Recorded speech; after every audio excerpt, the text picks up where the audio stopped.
भारतासारख्या बहुभाषिक देशात त्रयभाषिक सूत्राची गरज का भासते? आता सत्ताधाऱ्यांच्या डोक्यात असे की आपल्याला हिंदी इम्पोज करायची. तरी 65-66 ला मला वाटतं त्या काळामध्ये असं निघालं की इथून पुढे Hindi will be A link language. You cannot impose the language. कोणीही कोणतीही भाषा कोणावर लादू शकत नाही आणि करू नये.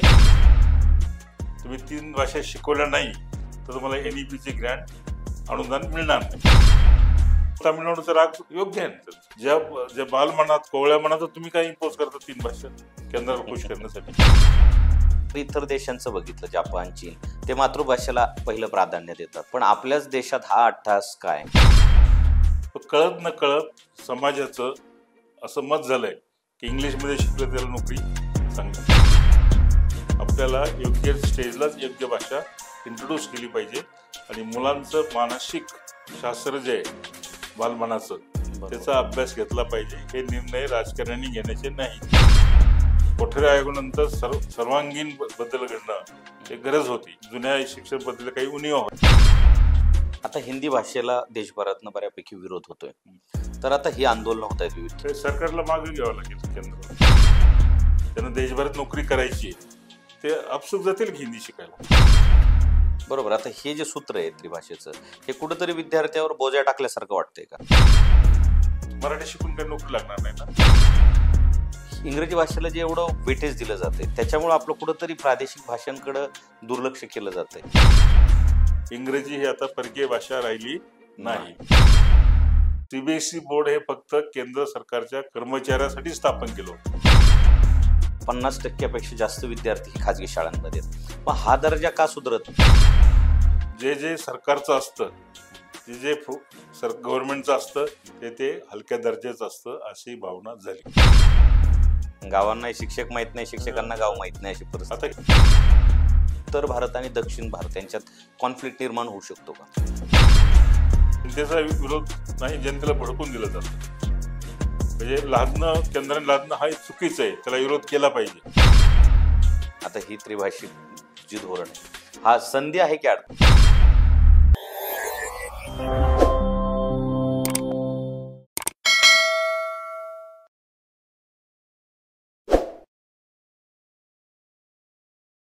सर नमस्कार. नमस्कार. कशा आहात? एकदम व्यवस्थित आहे सर. आपण चहा विथ सत्ता या शो मध्ये तुमचं खूप खूप स्वागत करतो. धन्यवाद. आज आपण जो विषय निवडलेला आहे की त्रैभाषिक सूत्र, की भारतामध्ये हिंदी भाषा कंपल्सरी करण्याचा जो केंद्र सरकारचा निर्णय आहे, याच्यावर आपण आज गप्पा मारणार आहोत. तर पहिली गोष्ट की त्रैभाषिक सूत्र म्हणजे काय आणि ही संकल्पना कधी मांडली आणि का मांडली, काय पार्श्वभूमी आहे? अशी लोकांची कल्पना झाली आहे की त्रैभाषिक सूत्र हे NEP 2020चा भाग आहे. तसं नाहीये. आपल्या देश स्वतंत्र झाल्यापासून 2 लिंक लँग्वेज होत्या, एक इंग्लिश आणि हिंदी, आणि मातृभाषा प्रत्येकाला आलीच पाहिजे. तर कळत न कळत 3 भाषा सूत्र पूर्वीपासून होतं. फक्त असं स्पष्टपणे म्हटलं नव्हतं. आणि बहुतेक ठिकाणी आपण महाराष्ट्राचा विचार केला तर आपण 4 भाषा शिकायचो. माझं उदाहरण देतो. मी 1ली ते 4थी मराठी शिक्षण झालं. मातृभाषेत झाल्यामुळे मला सर्व समजलं. 5वीला मला हिंदी ॲडिशनल झाला आणि 8वीला मला इंग्रजी विषय आला. तोपर्यंत मी क्वाईट मॅच्युअर होतं. म्हणजे आता मला 1ली ते 7वी इंग्रजी जेवढं शिकतात तर आम्ही एका वर्षात 8वीला शिकून घेतलं. तर असं एक टप्प्याटप्प्याने असायचं. आता टप्पे वेगळे असू शकतात, बरोबर, परंतु पहिले काही वर्षे फक्त मातृभाषेतच गेले पाहिजे. आणि पहिल्या वर्षी पहिलीच्या मुलाला एकदम 3 भाषा काही कोरिलेशन करणार नाही. प्रत्येक भाषेचं व्याकरण वेगळं असतं, प्रत्येक भाषेचं लिखाण आणखी वेगळं असतं, स्क्रिप्ट वेगळी असते. आणि मुलांना कन्फ्युजनमध्ये का टाकायचं? जरा मोठे झाल्यानंतर केवळ 3 भाषा नाहीत, आम्ही पुढे संस्कृत पण शिकलो शाळेमध्ये. 4 झाल्या. आणि आजच्या काळामध्ये विशेषतः ग्लोबलाइज वर्ल्ड जे आहे, जागतिकीकरणच्या काळामध्ये बहुभाषिक असणं फार महत्वाचं आहे. नाही, प्रश्न हाच आहे की भारतासारख्या बहुभाषिक देशात त्रैभाषिक सूत्राची गरज का भासते? त्रैभाषिक असं प्रत्येकाने किमान 3 भाषा शिकवायत. मी सांगितलं ना की साधारणतः आपल्या राज्यघटनेत म्हटले की इंग्रजी and Hindi, either of this can be A link language.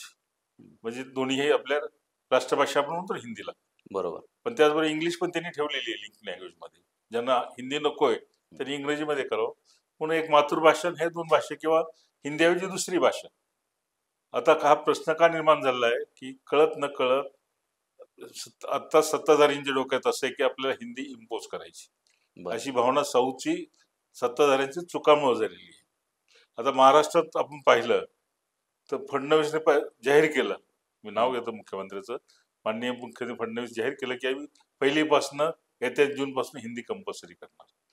हे जे अनाउन्समेंट होती तर लहान मुलांचं मानसिक शास्त्र, भाषा तज्ञांचं त्याबद्दलचं मत की पहिलीसारख्या वर्गात आपण 3 भाषा शिकू शकू का, आधी आपण मराठी आणि इंग्रजी शिकवतो, हे कधी विचारातच घेतलं नाही.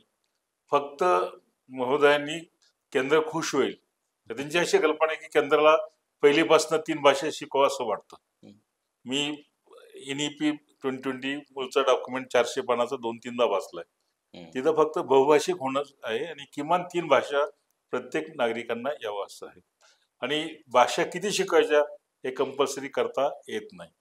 मला आठवतं, जुना इतिहास नव्या पिढीला माहीत नाही, साधारणतः साऊथमध्ये स्वातंत्र्यानंतर हिंदीचे क्लासेस खूप चालायचे. मद्रासमध्ये राष्ट्रभाषेच्या परीक्षा असायच्या, खूप चालायचे. तिथे लोकांना वाटलं की आपण देशाचा भाग आहोत, हिंदी शिकलं पाहिजे. परंतु कधीतरी 65-66ला मला वाटतं त्या काळामध्ये असं निघालं की इथून पुढे Hindi will be A link language, हिंदीच फक्त लिंक लँग्वेज राहील. ते लगेच हिंदी विरोध सुरू केला आणि 1967 इलेक्शन भाषेविरोधात जिंकलं गेलं साऊथमध्ये. आणि एक इम्पोज करायचा प्रयत्न केला ना. त्यांचं लॉजिक सिंपल होतं, राज्यघटनेत दोन्ही उल्लेख आहे, लिंक लँग्वेज इंग्रजी आणि हिंदी असेल. ॲज सून ॲज विचार सुरू केला त्यांनी, इम्प्लिमेंट नाही केलं की आपण फक्त हिंदीच लिंक लँग्वेज ठेवूया. याचा अर्थ राज्य आणि केंद्रातला पत्रव्यवहार फक्त हिंदीमध्येच चालेल. आता दोन्हीपैकी एका सोयीनुसार असतं ते. तर लगेच त्याचं हे झालं, रिव्हर्ट झालं. असं आहे की सायकोलॉजी अशी आहे की you cannot impose the language. कोणीही कोणतीही भाषा कोणावर लादू शकत नाही आणि करू नये. बरोबर. तुम्ही प्रयत्न केला तर त्याचा प्रतिकार खूप मोठ्या प्रमाणात होईल. आणि ह्या मुद्द्यावर तरी मी तामिळनाडूच्या मुख्यमंत्र्याच्या बरोबर आहे की तुम्ही आम्हाला 3 भाषा शिका सांगणं योग्य आहे, पण लादू नका. त्याचं त्यांनी काय केलं, सध्याचं गव्हर्नमेंट थोडंसं हुकुमशाही मानसिकतेचं असल्यामुळे त्यांनी एक सर्क्युलर पाठवलं, तुमचे NEPची ग्रँट या 3 भाषा लिंक राहील. तुम्ही 3 भाषा शिकवल्या नाही तर तुम्हाला NEPची ग्रँट अनुदान मिळणार नाही. त्यामुळे तामिळनाडूचा राग योग्य आहे ना त्यांचं. बरोबर. आमच्यावर इम्पोज का करता? मग केंद्राने जरा सावधगिरी भूमिका घेतली. तिसरी भाषा हिंदीच असेल असं काही नाही, तेलुगू असेल, काही असेल, हे फक्त लपवायचं काम आहे. पण त्यांच्या डोक्यात हिंदी भाषा साऊथमध्ये कंपल्सरी शिकवली गेली पाहिजे अशी मानसिकता सत्ताधाऱ्यांची होती. त्यामुळे त्यांना करेक्ट विरोध केला. मी आधी म्हटल्याप्रमाणे ज्यावेळेस काहीच कंपल्शन नव्हतं त्यावेळेस तामिळनाडूमध्ये हिंदी शिकणाऱ्या संख्या खूप मोठ्या प्रमाणावर होते, तर मद्रास स्टेट म्हणायचे. तर हे इम्पोज करू नये. आणि महाराष्ट्रात हे फुकट पोरखेळ केलं. माझं एका स्पष्ट मत आहे, NEP मध्ये 5+3+3+4 केलंय. 5 मध्ये म्हणजे प्री प्रायमरी 3 वर्ष आणि पहिली दुसरी, बरोबर, हा 5चा एक स्टेप केले. तर हे 5ही वर्ष तो 3 ते 8 वयोगटाचा असेल, हे कंपल्सरी मराठीतच शिकवलं गेलं पाहिजे. असं ज्याची मातृभाषा हिंदी असेल त्यांनी हिंदी शिकव, ज्याची मातृभाषा इंग्लिश असेल ते इंग्लिश शिकव. पण पहिले 5 वर्ष हे सक्तीने मातृभाषेतच झाले पाहिजे. पुढचे 3 वर्ष जे आहेत म्हणजे 3री 4थी 5वी, त्यामध्ये 3रीला एखादी दुसरी भाषा इंट्रोड्यूस करा. नंतर मिडल स्कूल आहे 6वी 7वी 8वी, तर 6वीला 3री भाषा हे करा. मुलांना काय एक भाषेला आनंद वाटेल ना. बरोबर.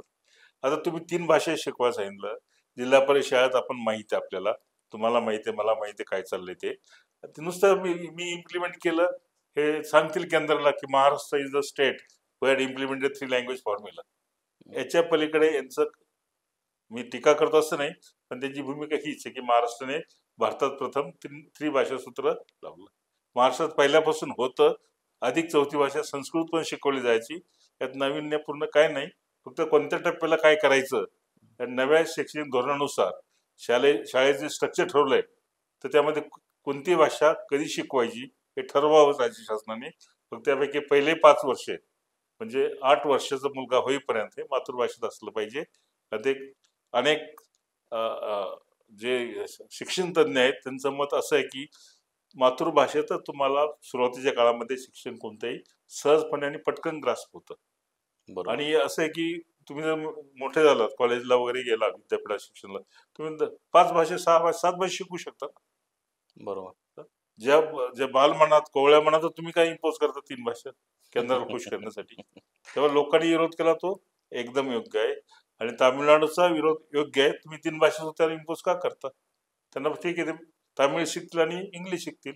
मोठा झाल्यानंतर मुलगा जर ठरवला की मला लॅटिन शिकवायचे की हिंदी शिकायची का तेलुगू शिकायची, त्याला लेट देम डिसाईड. आणि सर्वात महत्वाचं म्हणजे शिक्षण हे मूळच्या राज्यघटनेप्रमाणे, आता नव्या पिढीला माहित नाही ते, मूळच्या राज्यघटनेप्रमाणे.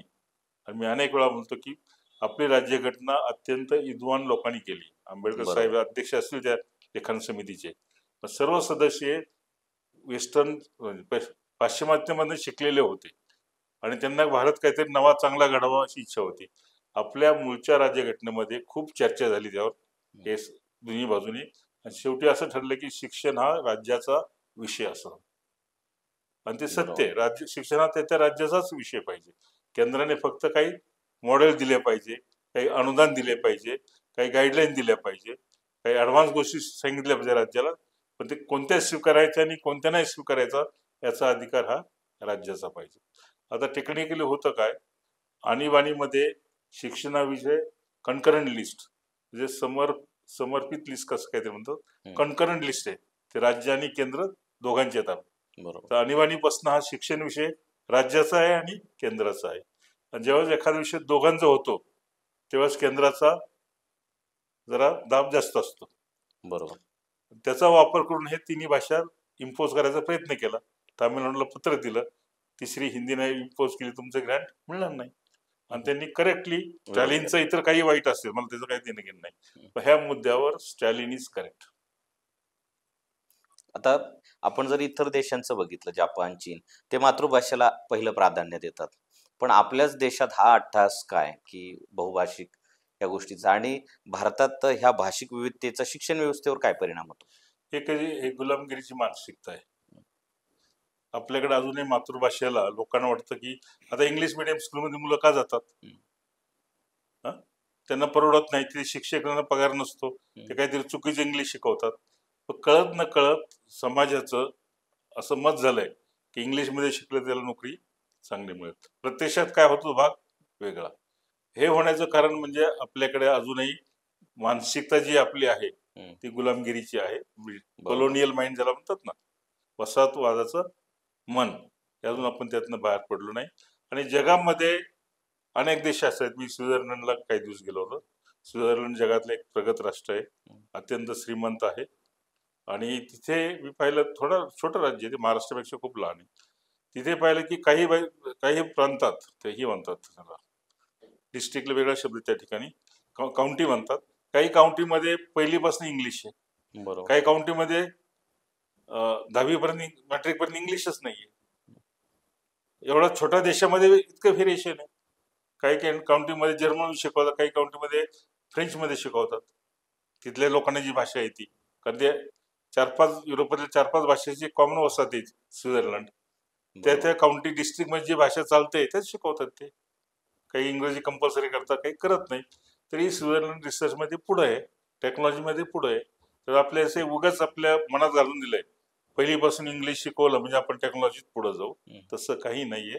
आपल्याला योग्य स्टेजलाच योग्य भाषा इंट्रोड्यूस केली पाहिजे. आणि मुलांचं मानसिक शास्त्र जे आहे बालमनाचं, त्याचा अभ्यास घेतला पाहिजे. हे निर्णय राजकारण्यांनी घेण्याचे नाहीत. हे निर्णय मानसशास्त्रज्ञ जे असतील, शिक्षण तज्ञ असतील, त्यांनी घेतले पाहिजेत. बरोबर. तर ते तसं ह्या केसमध्ये न झाल्यामुळे एकदम बॉम्बसूस म्हणून त्यांना मागे घ्यावं लागलं. आता तुम्ही बघा म्हटलात की नोकरी मिळवण्यासाठी मॅकॉलेच्या सिद्धांताची मला आठवण झाली की त्यांना नोकऱ्यांची गरज होती, त्यामुळे त्यांनी तशी शिक्षण व्यवस्था तशी तयार केली. त्याचा कुठेतरी परिणाम इथं जाणवतो का? मॅकॉलेला बरेच लोक दोष देतात, पण माझं मत आहे की तरी 1835ला तर मॅकॉलेचा विषय तुम्ही काढून म्हणून सांगतो. नवीन मॅकॉले जे हे ना मिनिट्स, मॅकॉले मिनिट्स म्हणतात त्याला, त्यानुसार शिक्षण पद्धती भारतात राबवली. त्यापूर्वी वैदिक शिक्षण आणि मदरसा शिक्षण हे दोनच होते. आणि पूर्वीचं ते ब्रिटिश सरकार म्हणजे कंपनी सरकार मदरशाला पैसे द्यायचं आणि वैदिक शाळेला पण पैसे द्यायचं, पण त्या नव्या जगासाठी हे योग्य नव्हतं. ते मॅकॉलेंनी ओळखलं. तर तो ही होता, लॉर्ड होता ना, लॉर्ड मॅकॉले, बरोबर. आणि तो मोठा अधिकारी होता, इंग्लंडमध्ये शिकलेला. त्याने भारतामध्ये प्रथम सोशल सायन्सेस, गणित, इंग्रजी वगैरे सुरू केले. सुरू करून थांबला नाही. ज्या शाळेत हे विषय शिकवले जाते त्यांनाच फक्त अनुदान.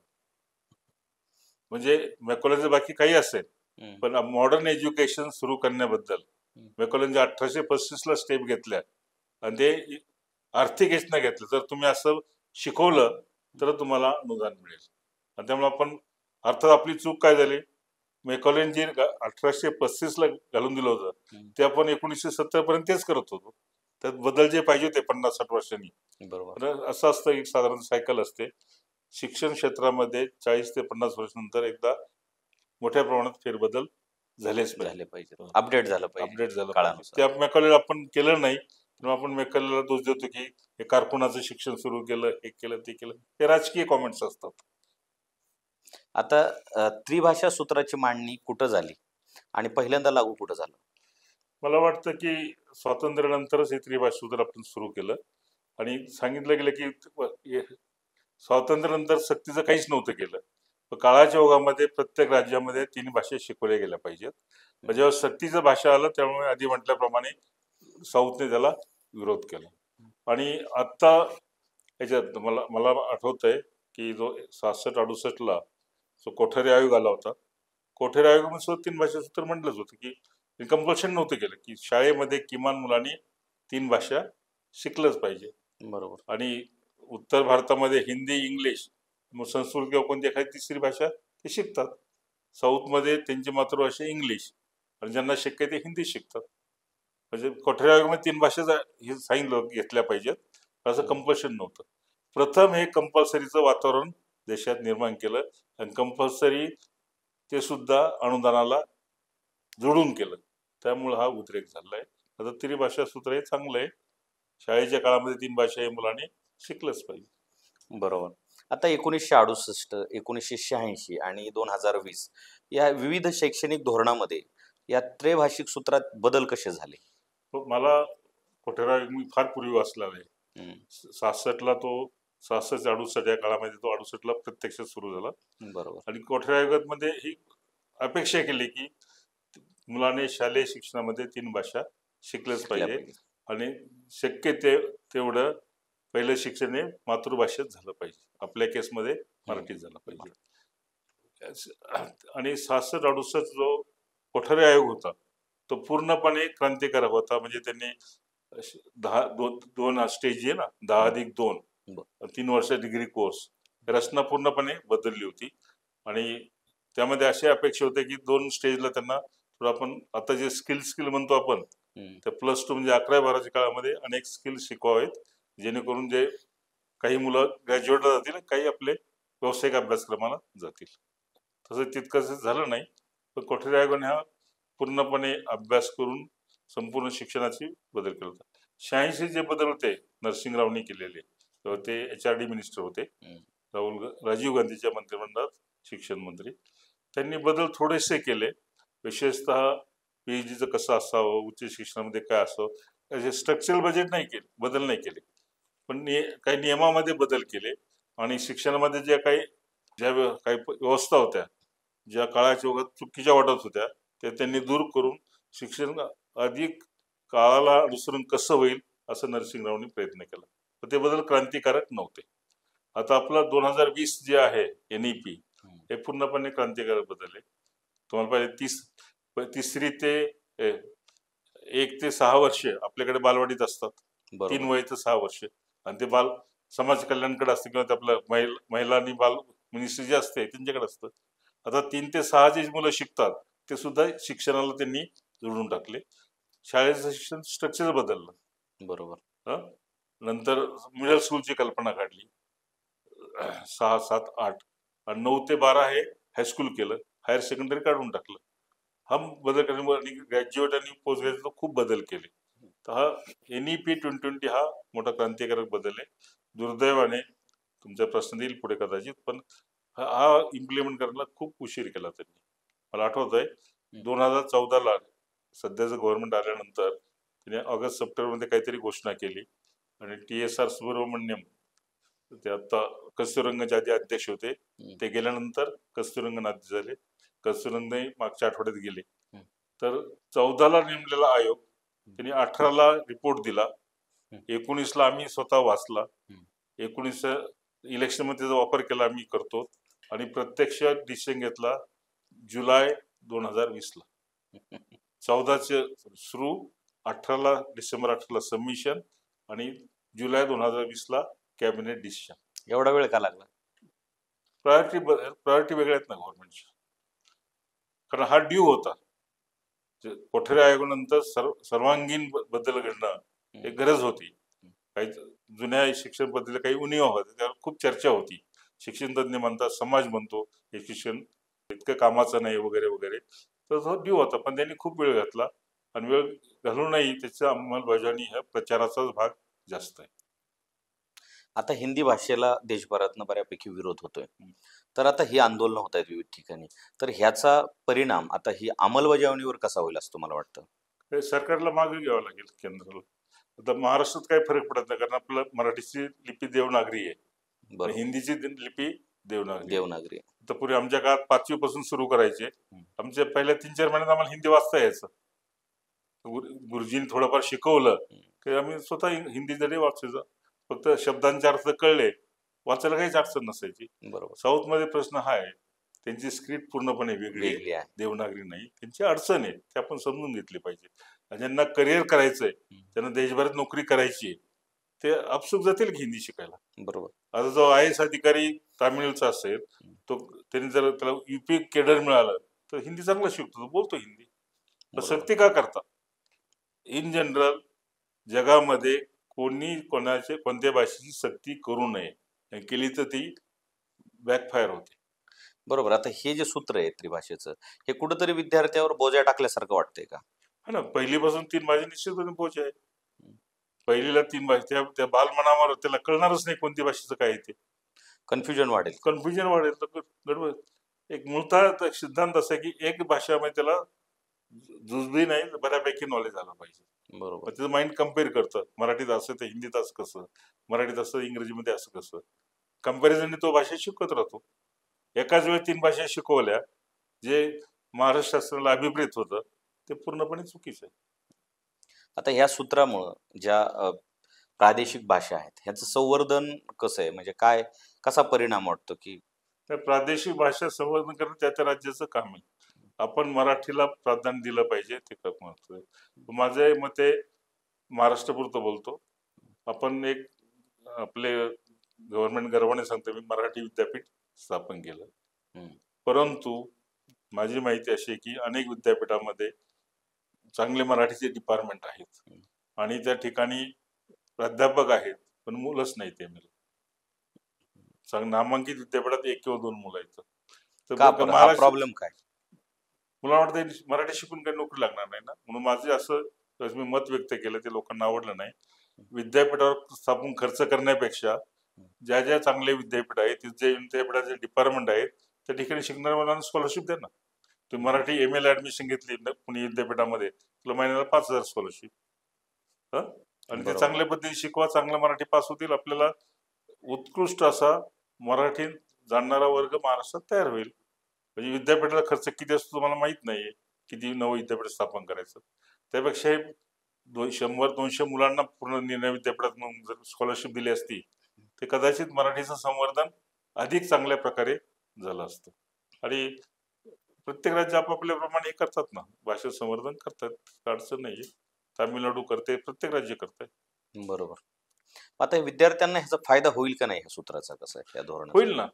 मी आधी म्हटल्याप्रमाणे आजच्या काळामध्ये, जागतिकीकरणाच्या काळामध्ये मुलांनी बहुभाषिक असणं खूप चांगलं आहे. उदाहरणार्थ एखादा BCom असेल, इंग्लिश मध्ये होत, त्यांचं चायनीज भाषा शिकला, तर चायनीज आपण किती द्वेष केला, तर आपण चायनीज बरोबर जो हल्लूम ऑफ ट्रेड आहे, तो व्यापार जे आहे एकूण खूप मोठा आहे. बरोबर. त्यांना जर चायनीज भाषा जुजबी व्हायला येणारा आणि अकाउंटिंगचं सगळं काम करणार असेल, तर इतर CA पेक्षा ते बीकॉमला मुलाला घेतील ते. बरोबर. ते दोन्ही काम होतात ना. ट्रान्सलेशनचं काम तो करतो आणि अकाउंटिंगचं काम पण करतो. म्हणजे आजच्या काळामध्ये तुम्हाला भारतातली भाषा नाही तर 1-2 परकीय भाषा सुद्धा शिकलं पाहिजे. इंग्रजी ही आता परकीय भाषा राहिली नाही. जगात सर्वात जास्त इंग्रजी ओळख जाणणारे, बोलणार नाही म्हणत मी, सर्वात जास्त इंग्रजी जाणणारे लोक भारतात आहेत लोकसंख्येने. लोकसंख्येने. आता इंग्रजी भाषेचा विषय निघाला. इंग्रजी भाषा ही तिसरी भाषा म्हणून आपल्याकडे आहे. तर इंग्रजी भाषेला जे एवढं वेटेज दिलं जाते त्याच्यामुळे आपलं कुठंतरी प्रादेशिक भाषांकडे दुर्लक्ष केलं जातंय, असं त्याचा परिणाम वाटतं. हम्म. आणि ही मानसिकता आहे. आता ही मानसिकता तुम्ही पहा, CBSE अभ्यासक्रम सुरू करायची मानसिकता काय CBSEची. CBSE कोणासाठी सुरू केलं? जे केंद्रातले जे नोकर आहेत त्यांच्यात पूर्ण देशभर बदल्या होतात, त्यांना एक तर हिंदी किंवा इंग्लिश मिडियम घ्यावं लागतं. CBSE बोर्ड हे फक्त केंद्र सरकारच्या कर्मचाऱ्यासाठी स्थापन केलं होतं. नंतर हळूहळू काय ते बोर्डाला पैसे मिळण्यासाठी अनेक राज्यात CBSE शाळा सुरू केल्या. मग असं एक ट्रेंड पडला महाराष्ट्रामध्ये. बोलायचं असेल की CBSE बोर्ड हा महाराष्ट्र बोर्डापेक्षा खूप मोठं स्टँडर्डचं आहे. हा ट्रेड सायकोलॉजी मंत्र्याच्या लक्षात आली, ते लगेच घोषणा केली की आम्ही पहिलीपासून CBSE पुढच्या वर्षी सुरू करणार. त्याचे फायदे तोटे माहीत नाही, फक्त मी काहीतरी चांगलं करतोय, कारण लोकांना तसं वाटतंय. वास्तविक पाहता आपलं बोर्ड इतकंच चांगलं आहे, इतकं इतिहास आहे की तुम्हाला CBSE पेक्षाही चांगला अभ्यासक्रम तयार करता येईल, पण तो मराठी शिकवता येईल. आणि तेवढं आपलं इन्फ्रास्ट्रक्चर आहे आपल्याकडे, बालभारती आहे, सर्व आहे, बोर्ड आहे. आपली जी मानसिक गुलामगिरी आहे ना, तिथंच विषय येतो परत. CBSE आणि महाराष्ट्र आहे ना, राज्य माध्यमिक शिक्षण मंडळ, आपल्याला ते CBSE भारी वाटतं. ते वेगळ्या परिस्थितीत निर्माण केले बाबा. ते काय महाराष्ट्रातल्या मुलांसाठी निर्माण केलं नाही, सरकारी नोकऱ्यासाठी केले केंद्र शासनाच्या. तर आपण काय केलं पाहिजे? आपल्या मंत्र्यांनी काय म्हणायला पाहिजे होतं, CBSE जो पहिलीचा अभ्यासक्रम आहे तिकडे आपले मुलं खूप चाललेत, तर आम्ही असा अभ्यासक्रम सुरू करतो तो CBSE पेक्षाही अधिक गुणवान असेल, असं पाहिजे ना. पण आपण काय सॉफ्ट ऑप्शन आहे ना ते घेतो राजकीय लोक. काय CBSE नाव आहे ना, आम्ही CBSE सुरू करणार, देऊन टाकायची गोष्ट. आता सरकार एवढं शिक्षण व्यवस्थेवर खर्च करते, प्राथमिक शिक्षणावर, आणि 50% जास्त विद्यार्थी ही खाजगी शाळांमध्ये आहेत. मग हा दर्जा का सुधारत नाही? जर ते खाजगी शिक्षण व्यवस्थेसारखी शिक्षण व्यवस्था सरकारी शाळेत दिलं तर हा परत आपल्या हा मोठा चर्चेचा विषय आहे आणि मोठा काळजीचा विषय. आजकाल जे सर्वसाधारण जे सरकारचं असतं, जे गव्हर्नमेंटचं असतं ते हलक्या दर्जाचं असतं, अशी भावना झाली. आमच्या काळामध्ये आम्ही लहान असताना जे सरकार आहे ते अधिक चांगलं आहे. खाजगी म्हणजे ज्याला काहीतरी दिल्या शॉर्टकटनी पुढे जायचे ते खाजगी शाळेत जायचं. तर सरकारी शाळा आहे अत्यंत स्टँडर्ड समजल्या जायचे. आजही सरकारी शाळेला इन्फ्रास्ट्रक्चर आहे, गावोगावी आहे. शहरामध्ये कॉर्पोरेशन शाळा बिल्डिंग्स आहेत, त्या अधिक मॉडर्न केल्या पाहिजे. पाण्याची सोय, मुलांच्या इतर गोष्टी सोय जे पूर्वी नव्हत्या तर केल्या पाहिजे. आणि शिक्षक ऑलरेडी चांगले येतात, त्यांना पगार 80-90 हजार पर्यंत पगार आहे प्राथमिक शिक्षकांना, सिनियर लोकांना. नवरा बायको असेल 1.5 लाखाची पुढे पगार होतो खेड्यात. आता त्यातला एक दुसरा प्रश्न असा आहे की आपल्याकडे कायदा आहे की शिक्षकांनी नोकरीच्या ठिकाणीच राहिलं पाहिजे. तर मी माझ्या गावचं उदाहरण देतो. आमचं गाव 19 किलोमीटर आहे नगरपासून. मला नाही वाटत निम्मे शिक्षक गावात सुद्धा गेले नसतील. शाळा नगरच्या रस्त्याला आहे, गाडीत येतात, शाळा टाइम संपला की निघून जातात, त्यांना गावातलं काहीच माहित नाही. शिक्षक हा सांस्कृतिक दुवा असतो. बरोबर. शासन आणि समाज यातला सांस्कृतिक दुवा असतो. आमच्या गावात शिक्षक लोक नाटक बसवायचे, ते करून घ्यायचे, खेळाचे अनेक कार्यक्रम घ्यायचे गावामध्ये, किंवा कोणताही महत्वाचा कार्यक्रम असेल गावामध्ये तर शिक्षकाला म्हणजे मानाने बोलवायचे. आता शिक्षक सहभागीच होत नाही आणि कायदा असूनही कोणत्या अंमलबजावणी करत नाही. तुम्ही कडक करावं. जर तुम्ही त्या नोकरीच्या ठिकाणी नाही राहिला तुमची नोकरी जाईल. ही नोकरी इतकी प्यारी आहे लोकांना, इतका पगार चांगला मिळतो, दुसऱ्या दिवशी सगळे लोक बिराड घेऊन त्या गावी करिअर म्हणून पाहतात तिच्याकडे, तर त्या ठिकाणी जातील. पण ती गरज आहे. तर इतर नोकरीत काही असो, शिक्षक हा पूर्णपणे डेडिकेटेड पाहिजे. आणि ठीक आहे MSc वगैरे तो स्पेशलाइज असतो वगैरे, तो काही तिथे मुलांशी गावाशी कॉन्टॅक्ट केला पाहिजे वगैरे काही नाही.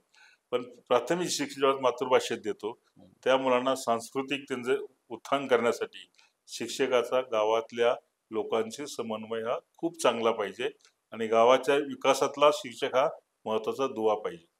आमच्या गावी मी असं 2 शिक्षक होते 7वीपर्यंत वर्ग, आता 7 का 8 का 9 शिक्षक आहेत. पण पटावर मुलांची संख्या कमी होत चालली आहे. गावांना शिक्षक माहित नाही, शिक्षकांना गाव माहित नाही, अशी आता परिस्थिती आहे. केलं त्यांनी काहीतरी ग्रामपंचायतला सांगितलं की इन्स्पेक्टर, पण ते वरवर त्याला मार्ग काढतात शिक्षक. त्यातून पळवाट आहे. अं, आता जो आपला जो मुद्दा आहे की त्रयभाषिक, आता हा जो हिंदीला विरोध आहे, तर आता ह्याच्यामध्ये असं ह्याच्याकडे तुम्ही कसं पाहता की उत्तर भारत आणि दक्षिण भारत यांच्यात कॉन्फ्लिक्ट निर्माण होऊ शकतो का? तो राजकीय कॉन्फ्लिक्ट विरोध पक्ष पण निर्माण करायचा प्रयत्न करतायत. हम्म. सत्ताधाऱ्यांना नाही, कारण सत्ताधाऱ्यांना साऊथ मध्ये एंट्री करायची. कर्नाटकमध्ये जे यशस्वी झाले परत फेल गेले. आंध्रामध्ये चंद्रबाबू साहेबांनी पुढे थोडंफार मिळालं. त्याच्यात दुसरं तामिळनाडूमध्ये काहीच मिळालं नाही, एकही सीट नाही बीजेपीला. बरोबर. तर साऊथ मध्ये त्यांना एंट्री करायची आहे, त्यामुळे त्यांना भाषेच्या माध्यमातून कोणत्या भाषेनं करायचंय. पण साऊथ मध्ये जे पॉलिटिकल पार्टीज आहेत त्यांना आपल्यावर बीजेपी लादतंय हिंदी याचा बाऊ करून, याचा इश्यू करून बीजेपीला विरोधी वातावरण निर्माण करायचं. म्हणजे साऊथच्या लोकांचं मन फार स्वच्छ आहे असं काही नाही. ह्या मुद्द्याचा विचार करून त्यांना राजकीय दृष्ट्या बीजेपी आपल्या कसं कोंडीत पटाकतंय हा त्यांना लोकांच्या मनावर त्यांनी पॉलिटिकल इश्यू म्हणून त्याला पुढे घेतलं. पुढे केलं. म्हणजे त्यांचा मुद्दा ठीक आहे, पण त्यांनी त्याचा पॉलिटिकल फायदा घेऊ नये असं माझं मत आहे. सांस्कृतिक आक्रमण नको साऊथवर, उत्तर भारताचं सांस्कृतिक आक्रमण नको. कारण हिंदी बरोबर त्यांचं म्हणणं असं की हिंदी कल्चर, नॉर्थ इंडियाचं कल्चर कळत नकळत आमच्यावर लादलं जातं, ते आम्हाला नको आहे. मान्य आहे, द्रविड भाषा ही हिंदीपेक्षा जुनी आहे. बरोबर. द्रविड ही इंग्रजीच्या पेक्षा जुनी आहे.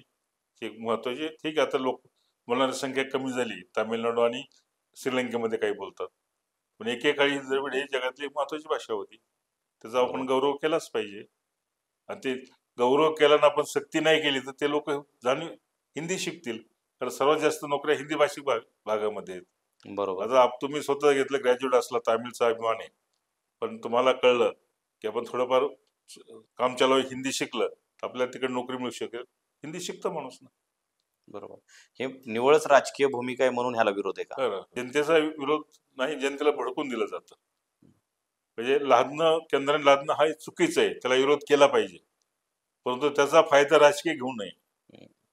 आता ह्या नवीन शैक्षणिक धोरणात 2020 मध्ये ह्या धोरणात नेमकं काय सांगितलेलं आहे त्रैभाषिक ह्याच्याबद्दल? त्रैभाषिक मध्ये असं मला जे आठवतंय ते असं क्लिअर कट, म्हणजे स्पष्टपणे असं नाही म्हणलं की पहिलीपासून तिन्ही भाषा सुरू करा. त्यांनी एवढंच म्हणलं की शालेय शिक्षणामध्ये मुलांचं मन अधिक भाषा पटकन शिकतात, तेव्हा शालेय शिक्षणामध्ये 3 भाषा असल्या पाहिजेत.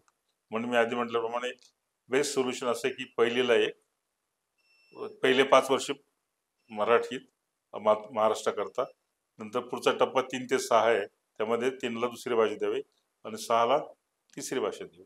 म्हणजे तुम्ही टप्प्याटप्प्याने 3 भाषा दिल्या, मुलांच्या मनावर दडपण येणार नाही आणि ओझं पण होणार नाही.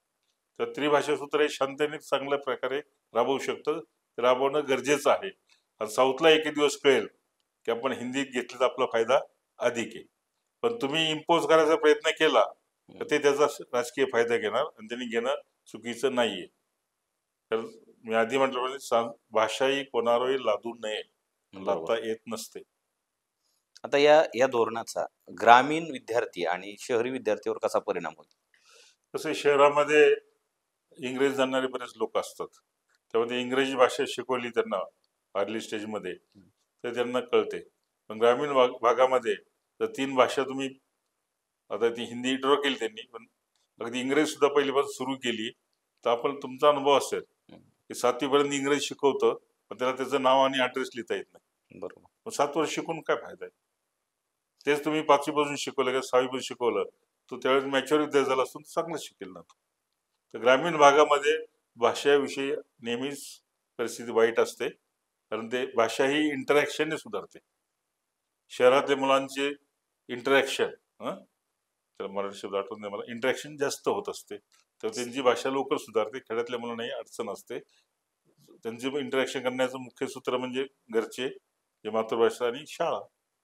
बरोबर. तर शाळेमध्येच जर वातावरण चांगलं असेल तर ग्रामीण आणि शहरी काही फरक पडणार नाही. पण शाळेमध्ये वातावरण त्या दिवशी चांगलं पाहिजे. आता अनेक ॲप आलेत या भाषेचे, त्याचा वापर शाळेने खुबीने केला पाहिजे.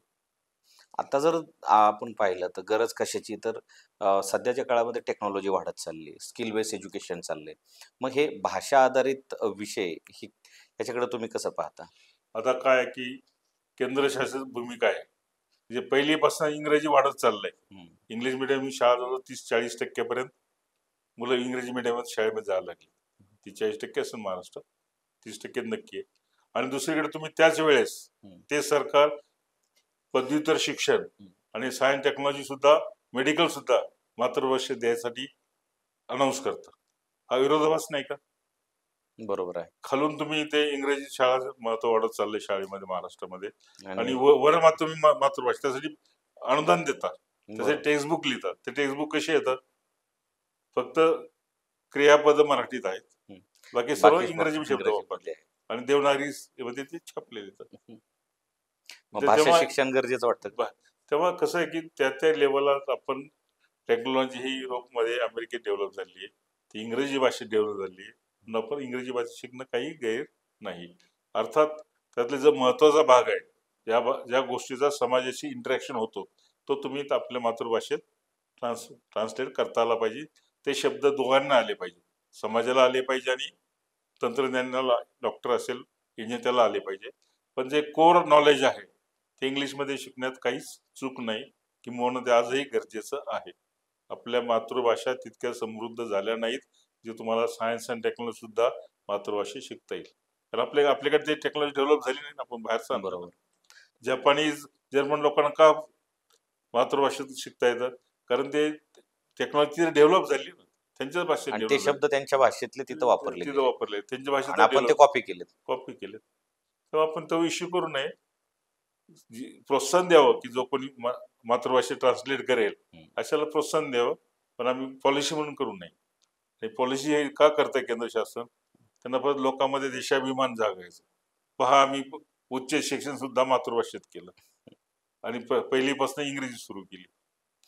पण आता मातृभाषेतनं जर उच्च शिक्षण घेतलं, समजा इंजिनिअरिंग, मेडिकल सारखं फील्ड, पण ज्यावेळेस असे क्षेत्र आहेत की ते जगाशी कनेक्ट आहेत, त्यावेळेस ते संवाद कसं काय साधणार पुढे जाऊन? त्यांना प्रॉब्लेम वाटेल, होईल. काय इंजिनिअरिंग असेल किंवा मेडिकल असेल, अग्रिकल्चर देता येईल मातृभाषेमध्ये. ते बरोबर. काय टेक्निकल शब्द फार कमी येतात. बाकी सगळे लागवडीच्या याच्या संदर्भातले तर खताचे वगैरे नावं ते सुद्धा मराठीत करता येतील, ते काय नाही. पण इंजिनिअरिंग आणि मेडिसिन यातले मूळचे सर्व शब्द हे इंग्लिशमध्ये येतं किंवा वेस्टर्न वर्ल्डमध्ये येतं. बरोबर. ज्याला आपण प्रगत राष्ट्र येतं तिथले शब्द येतात. आपण अट्टास का करायचं, आपल्या मातृभाषेतून भाषांतर करायचं? मुलं शिकतायत ना. बरोबर. आतापर्यंत कधीच अडचण आली नाही की MBBS डॉक्टर इंग्लिश मध्ये शिकला आणि त्याला प्रॅक्टिस करता नाही आली. असं बरोबर. काहीच झालंय? नाही झालं तसं. आता एवढं तुम्ही म्हणू शकता की तुम्हाला प्रॅक्टिस करायची असेल तर त्या भाषेला पर्यायी मराठीत काय शब्द आहेत याचे तुम्हाला माहित असावं. म्हणजे हे झाला इशमजर झाला, त्याला इंग्रजीमध्ये काय म्हणतात, त्याला मराठी शब्द त्याला माहित, कारण त्या डॉक्टरला माहित असला पाहिजे. असे बरोबर काय आहे. तो एक महिन्यात शिकू शकतो ते शब्द. आता इतर बहुभाषिक देश आहेत, त्याच्यामध्ये भाषा शिक्षण आणि तंत्रज्ञान हे कसं हाताळलं जातं? तर तिथं फ्रीडम आहे फार. आता उदाहरणार्थ जर्मनी, मला कॅनडामध्ये माझ्या मागे 2 भाषा येतात. एक इंग्लिश आणि दुसरी जर्मनी. जवळजवळ पॉप्युलेशन कमी जास्त सारखंच आहे. बरोबर. त्या राज्यातले लोक आपल्या मातृभाषा शिकतात. ज्यांना आपला रिजन सोडून पलीकडे जायचंय ते ती भाषा शिकतात. जर्मन भाषेतील जे प्रांत येतं ते इंग्लिश शिकतं. इंग्लिश भाषेचे जे प्रांत जर्मन शिकतात. त्यांचं काय अडून पडत नाही. आता आपण कधी ऐकलं का कॅनडामध्ये जर्मन इंग्लिश वरून वाद झाला? नाही. त्यांचा वाद एकदाच झाला की आपल्या देशाची राज्यभाषा काय ठेवायची. त्यावेळेस निर्णय घेतला की आपण दोन्ही ठेवूया. आधी इंग्लिशला आधायचा प्रयत्न झाला, पण नंतर जर्मन स्पीकिंग लोक जे होते त्यांना आम्हाला जर्मन ठेवायची, त्यांनी दोन्ही ठेवा. गरजेनुसार भाषा लोक बरोबर शिकतात. ते बंधनकारक करू नये, कोणाला लादू नये. बरोबर. आता त्रिभाषिक सूत्रामुळं जी सांस्कृतिक देवाणघेवाण आहे, भाषांतर आहे, अनुवाद आहे, याला चालना मिळेल का नाही? निश्चितपणे मिळेल ना. म्हणजे मी म्हणतो त्रिभाषिक सूत्र काही चुकीचं नाहीये, त्यापेक्षा जास्त भाषा शिकलं पाहिजे, त्याला शक्य आहे त्यांना. आणि अनेक अनेक भाषामुळे काय होतं, समजा हिंदीतलं जे लिटरेचर आहे चांगलं दर्जेदार, ते तामिळमध्ये भाषांतरित होईल, ते तेलुगूमध्ये भाषांतरित होईल, चांगली गोष्ट आहे ना. बरोबर. तर जास्त भाषा जाणल्यामुळे तुम्हाला जास्त साहित्य वगैरे वाचायला मिळेल, जास्त म्हणजे कलाकृती ज्या आहेत उत्तम, त्यात आपल्या मातृभाषेत वाचता येतील लोकांना ट्रान्सलेट करून. तर भाषांतरासाठी अनेक भाषा येणं खूप चांगलं आहे, गरजेचं आहे. पण ते सर्वांनी ते केलं पाहिजे, पुन्हा राज्यांनी, असा आग्रह धरू नये. बरोबर.